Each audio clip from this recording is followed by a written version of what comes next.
Hey, what's guys, TheCampingRusher here. It's update day. Well, it comes out in about 12, 13 hours from the time making this video. It hasn't officially been announced, but they did officially tease Fortnitemares October 10th, which is tomorrow. So I'm expecting the announcement any minute after uploading. Today, we're going to talk about everything we know about Fortnitemares, and there's more than we've talked about yet, even if you're a fan of the channel and you see the previous videos, and then a bunch of other interesting stuff to top it off. So stick with me. First, let's go through Fortnitemares 26.3. Remember, this is our final update of the season. So, and with it being a seasonal event, we're expecting it to be a big one. New weapons: Vampire, Stake, Shotgun. Our new shotgun, rare to mythic. It's going to be a remake of the Striker, the Pump. It's going to hit hard, not one shot, unfortunately, and it's going to have a slow fire rate, four shots in the clip. That's all we know so far. We don't know what the design looks like either. Vampire Kinetic Blade. This is the mythic rarity new Kinetic Blade. I assume it's going to have some type of different mechanic, or it's just going to be a reskin. I'm not too sure. We'll see. It's here tonight. Red version of the Witch Broom. New augments that we know about, possibly more. Trick or Treat. Candy gives plus 10 extra healing. Witchy Warrior. Witch Broom cooldown is 20% faster, 16 seconds instead of 20. Returning weapons and items. The Pumpkin Launcher will be back, rare to legendary. Candy Corn Hop Drop, Jelly Bean, Thermal Taffy, 0 Point Pretzels, and Peppermint. Horde Rush Zero Build returns. That's one I am so happy about, as you know, and it's redone. There's a lot of changes with it, and augments are enabled now, okay? There's going to be new Cube Monster Part upgrade benches. So instead of just using your Cube Monster Part upgrades on certain weapons, right, the zombie weapons, the sideways weapons, now you can use it on basically all the weapons using the upgrade bench. A bunch of weapons are returning from the vault for this mode. Dual Fiend Hunters, right, one of the best to use against zombies. LMG, Evo Chrome Assault Rifles, Evo Chrome Shotguns, and more. And then Quest for XP, maybe a free cosmetic reward, just like last season with the Pickle Rick. Hopefully that's the case. I'll be making videos on it right away. I love that mode. Going for some high scores with the boys. Changes to Vault display cases. Vaults will either be disabled for Fortnitemares or changed to include Fortnitemares themed mythics, such as the Howler Claws, Shadow Midas' Drum Gun, Inquisitor's Suppressed SMG, and more. So it's one or the other, either disabled or reskinned. I would think changed. I don't think they disable it. Such a good feature. And with, the last stretch of the season, getting rid of this kind of staple feature of the season wouldn't make sense. Snapshot quests may add it as a medic NPC, may snapshot quests for cosmetics and NPC services. New NPCs, Dark Vanguard, Mincemeat, Victoria Saint, May, and Vampire Kato Thorn boss NPC. Yes, there's a new boss, Kato Thorn.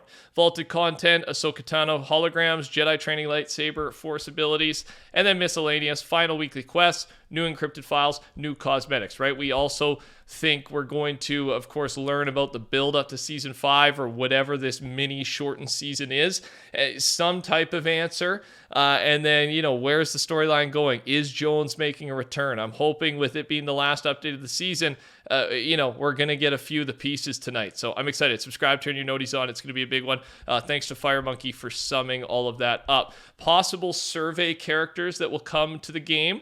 Obviously, we'll talk about these as soon as the downtime begins with the leaks in the files, and then they'll release over the next 2 weeks. I'm showing you what I was talking about, scrolling through a couple of the options. Nothing guaranteed. The Swamp Fish Stick, I believe, is guaranteed. The Molten Ranger, Love Ranger, is guaranteed as well, or highly anticipated due to the leaks. And then finally, we're going to talk about collabs. We don't know if or what the main collab is going to be. I asked you yesterday, what would your preference be for a Fortnitemares times, whatever collab? What would your dream collab be? There's a post here on Reddit from Ryu, a couple of his options with, the cosmetics that would come with it. It's got a lot of support, so I thought I'd throw it out there. No evidence here.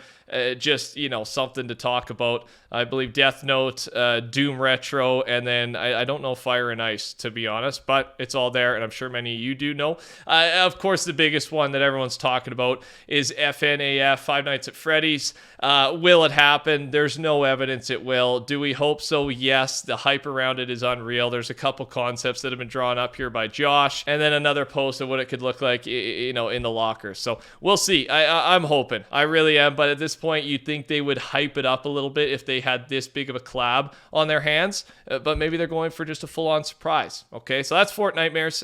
I'll see you tonight. I'm staying up tonight, so I call it tonight for the update video. The Game Award host, Jeff Cayley, responds to possible UGC user-generated content award with the eye emoji, basically, right? What does this mean? Well, maybe we will see an award at the Game Awards December 7th that's actually based on user-generated content. And this might not just be Fortnite, right? Fortnite, Roblox, that's kind of Roblox is the massive one, obviously. Whether you like UEFN or not, or user-generated content, I think this is still just a cool thing, right? It doesn't hurt anybody, and give awards to the ones who are really being innovative in the space and, just so creative and coming up with good experiences for us to play on.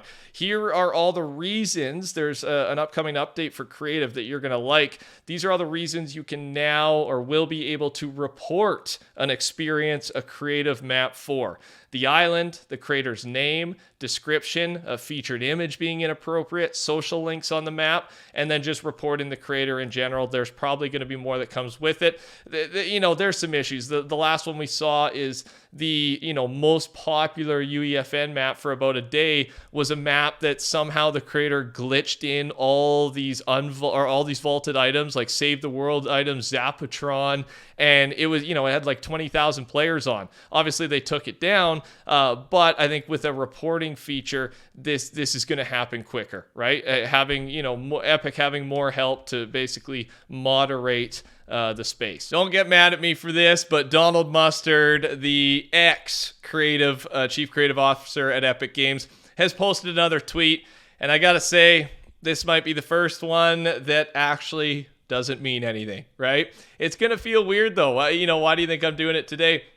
We've put every tweet, every post, every location change he's made on his Twitter, because his page was just really one big teaser for upcoming Fortnite content. So it feels weird not to do it. So I'm throwing it in there, but it seems like Donald Mustard's just living his best life, and I do not think this has anything to do with Fortnite. There's a post on Reddit, Happy talked about it here, and it's this. Epic Games, after spending an entire year turning Fortnite into a Roblox ripoff. A little harsh, but yes, they are trying to obviously copy the platform. Roblox officially releasing on PlayStation in 2 days. I believe it's tomorrow. And, whatever this post, but something that it led to is one of the comments, and I didn't really know this, but a reminder that PlayStation alone accounts for nearly half of Fortnite's revenue. And that's just there's two things that are so crazy to me here. One is Roblox being as big as it is. Like, if you don't know, Fortnite, I think with the only up map, that was the peak number of players. There was over 100,000 players on at one time. I believe Roblox had a game just recently that had 1 million players on at one time. And, obviously this is a fact, but I just didn't think of it. They're not even available on PlayStation, which for Fortnite is nearly half of the revenue, almost half the players, right? So just a crazy kind of fact in the gaming world that's kind of related to Fortnite. First look at the new FNCS trophy designed by Swarovski. And it looks really clean, man. Are you a fan of this one? Let me know in the comment section. I got one more thing for you here, and that is next season, we don't know if it's ranked rewards or if it's going to be the survival medalist, but whatever it is, the prize is unreal. They're doing, finally, after so long, the colored umbrellas. And we have super old from years ago, bronze, silver, gold, platinum, but then there's a concept here by Snazzy, what the Diamond Elite Champion Unreal could look like, as those are also in the files, but just the text. So I just wanted to give you a visual of what that could possibly look like. It could be dropping next season, or maybe with the short season, it'll be during Chapter 5. We'll have to wait and see. Thanks for watching. Touch the like button. I'll see you tonight. Take care. Talk soon. Goodbye.